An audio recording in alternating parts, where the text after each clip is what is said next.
Lou, can you reflect back on the success your organization had this year at the NHL level and what direction you might have to go to get better? Well, first of all, I think that you have to go back maybe 3 years ago when we started the process of trying to build, a franchise that can sustain winning for a period of time and establish a culture. And we went from being in last place to gaining a berth in the playoffs, going to 6 games, and then this year, breaking a franchise record.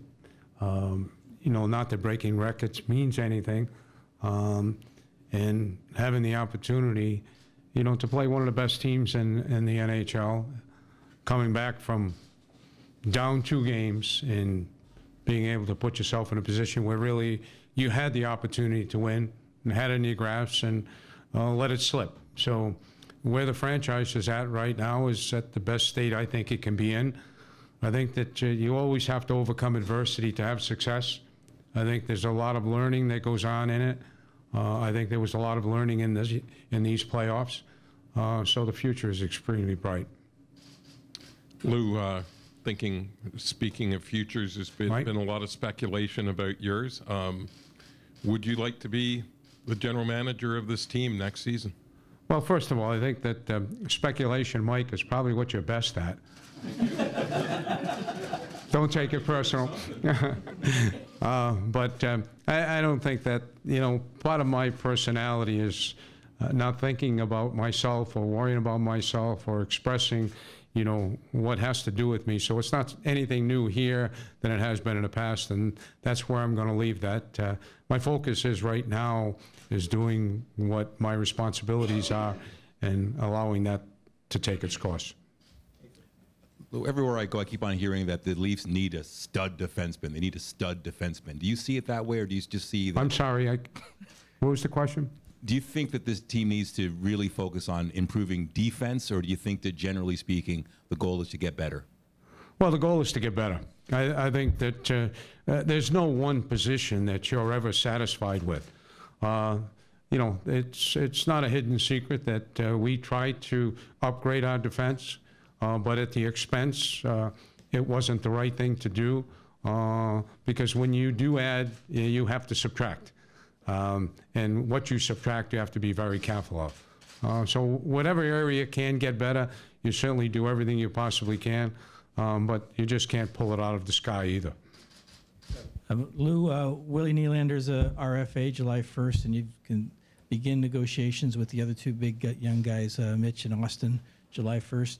What's the focus as far as those 3 guys go? Do you have an order in mind, or are you going to let the other 2 play out for a year? I mean, I can predict your answer here, but when it comes to getting those 3, that's just people are going to be talked about. People are going to talk about for. By the way, I understand the amount of conversation on it, but certainly, the outside conversation is not going to do anything in getting any contract done. We'll do what has to be done. As far as order, there's no such thing as order. You just handle the situation, as it creates itself. But they're all important players. Every one of our unsigned players are important players. So it'll be handled accordingly. Lou, a related question to your UFAs. Assumption, of course, JVR may be gone. Tyler, can you address some of those guys? Will there be some attempts to keep some of them there within the cap? Well, first of all, each one of these free agents, the unrestricted free agents, they've had outstanding years here, and they've been a valuable, sort of ingredient for it. It's obvious the way they were played in the playoffs, and it's obvious that we kept them at the trade deadline because of what we think of them. So they would certainly love to have them back, but different circumstances, have to be looked at. They know that. They want to be back. It'll be handled accordingly. But they've also earned the right to see what the free market is. They've earned the right to see what free agency brings. And then decisions come from that. I've been through this often. You never hold anybody back. You want them comfortable. Whatever decisions they have to make at the right time, whether it's money, whether it's comfortability, So, that'll all take its course. But as far as would we like them back? Absolutely. Lou, what did you learn about this team during the playoffs, and did anything surprise you? Well, first of all, coming out of the playoffs, when you look back, you try and reflect on always the positive things first.